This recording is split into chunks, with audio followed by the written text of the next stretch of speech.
என்பது பல லட்சங்கள் பல கோடிகள் புழங்குகின்ற ஒரு இடம், மிகப்பெரிய வியாபார சந்தையும் கூட. அந்த வியாபார சந்தையில் நல்ல கருத்துள்ள படங்கள், மக்களுக்கான படங்கள் தர வேண்டும் என்று நினைத்தவர் மக்கள் திலகம் எம்ஜிஆர். எம்ஜிஆரை வைத்து படம் எடுத்தால் தோல்வி அடையாது, லாபம் கிடைக்கும் என்கின்ற நம்பிக்கை மக்களுக்கு, குறிப்பாக தயாரிப்பாளர்களுக்கு ஏற்பட்டது.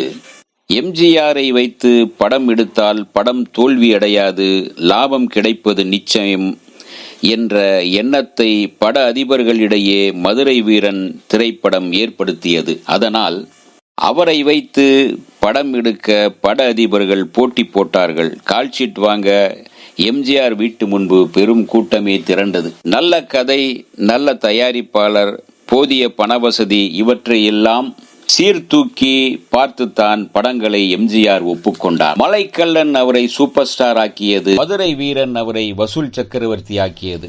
மதுரை வீரன் அவரை வசூல் சக்கரவர்த்தி ஆக்கி தமிழ் திரை உலகின் முடிசூடா மன்னன் ஆக்கியது ஒரு திரைப்படம், அதுதான் நாடோடி மன்னன். அதை பற்றி பேசுவோம். மதுரை வீரனுக்கு பிறகு எம்ஜிஆர் நடித்த ராஜராஜன், புதுமை பித்தன், மகாதேவி, சக்கரவர்த்தி திருமகள் இவை எல்லாமே மதுரை வீரன் அளவுக்கு மிகப்பெரிய வெற்றி படமாக அமையவில்லை. ஆனாலும் வெற்றி படங்கள் தான். திரை உலகில் தன்னை ஒரு முடிசூடா மன்னனாக்கும் நிலையில் ஒரு கதையை யோசித்தார் மக்கள் திலகம். அதுதான் நாடோடி மன்னன். தன்னுடைய ஃபார்முலாவை வைத்து ஒரு சூப்பரான கதையை ரெடி பண்ணி நாடோடி மன்னன் படத்தை தயாரித்து நடித்து இயக்க ஆரம்பித்தார் மக்கள் திலகம் எம்ஜிஆர். பொன்னியின் சந்திரலேகாவை போல மிகப்பெரிய பிரம்மாண்டமான தயாரிப்பாக இந்த படம் உருவானது. இதில் புரட்சி தலைவருக்கு இரட்டை வேடம், கதாநாயகியாக பானுமதி, சரோஜாதேவி 2 கதாநாயகிகள் மற்றும் எம்.என். நம்பியார், பி.எஸ். வீரப்பா, எம்.ஜி. சக்கரபாணி, சந்திரபாபு, எம்.என். நம்பியார், எம்.என். ராஜம், ஜி. சகுந்தலா என்று பெரிய நட்சத்திர பட்டாளமே திரைப்படத்தில் இருந்தது. கதையை எம்ஜிஆர் பிக்சர்ஸ் புரட்சி தலைவர் அவருடைய எண்ணங்களில் இருந்து உருவாக்கினார். ஒரு கதையை, நான் அரசனானால் இந்த நாட்டுக்கு என்ன செய்வேன், என்னென்ன நல்லது செய்வேன் என்பதுதான் அந்த கதையின் முக்கிய கரு. கதையை எம்ஜிஆர் பிக்சர்ஸ் உருவாக்கியது. அதில் வசனத்தை கவியரசு கண்ணதாசனும் கலைமாமணி ரவீந்திரனும் எழுதினார்கள். படத்தின் பிற்பகுதியில் சரோஜாதேவி வருவார். அந்த 7000 அடி கலரில் எடுக்கப்பட்ட எம்ஜிஆர் தீர்மானித்தார். இதனால் ஏற்கனவே திட்டமிட்ட செலவை விட எக்கச்சக்கமாக செலவு உயர்ந்தது. தன் சொத்துக்களை எல்லாம் அடமானம் வைத்து பட தயாரிப்புக்கு வேண்டிய பணத்தை திரட்டினார் எம்ஜிஆர். பட தயாரிப்பு, இரட்டை வேடம், அவற்றுடன் டைரக்ஷன் பொறுப்பையும் முதன்முறையாக எம்ஜிஆர் ஏற்றிருந்தார். எனவே இரவு பகல் பாராமல் வேலை நடந்து கொண்டிருந்தது.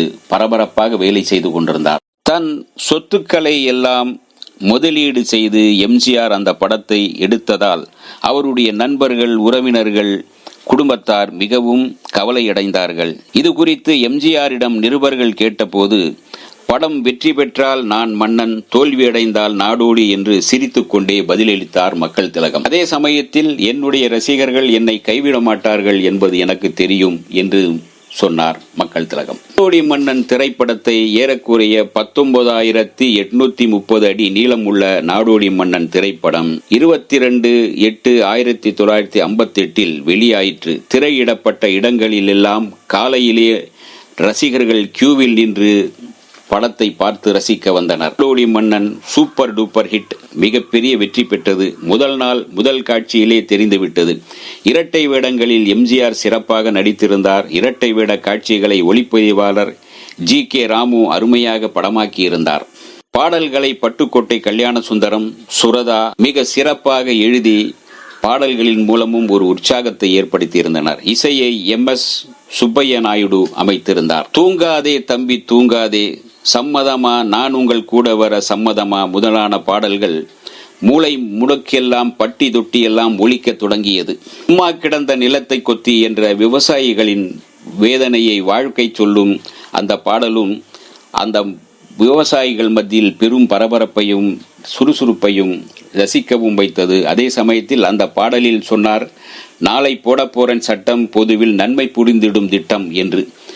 அதே நான் அரசனானால், நான் மன்னனானால் என்ன செய்வேன் என்று அந்த படத்தில் அவர் சொன்னது போல ஆட்சிக்கு வந்து செய்ய தொடங்கினார் என்பது உங்களுக்கே தெரியும். ஏற்கனவே சூப்பர் ஸ்டாராக வசூல் சக்கரவர்த்தி என்று பெயர் பெற்றிருந்த எம்ஜிஆர் இந்த படத்தின் மூலம், நாடோடி மன்னன் படத்தின் மூலம் தமிழ் திரை உலகின் முடிசூடா மன்னன் என்று புகழ் பெற்றார். இதன் பின் அவருடைய வெற்றிகள் தொடர்ந்து கொண்டே இருந்தன. இந்த வீடியோ உங்களுக்கு பிடிச்சிருந்தா லைக் பண்ணுங்க, ஷேர் பண்ணுங்க, கமெண்ட் பண்ணுங்க, சப்ஸ்கிரைப் பண்ணுங்க, மறக்காம பெல் ஐகானை கிளிக் பண்ணுங்க.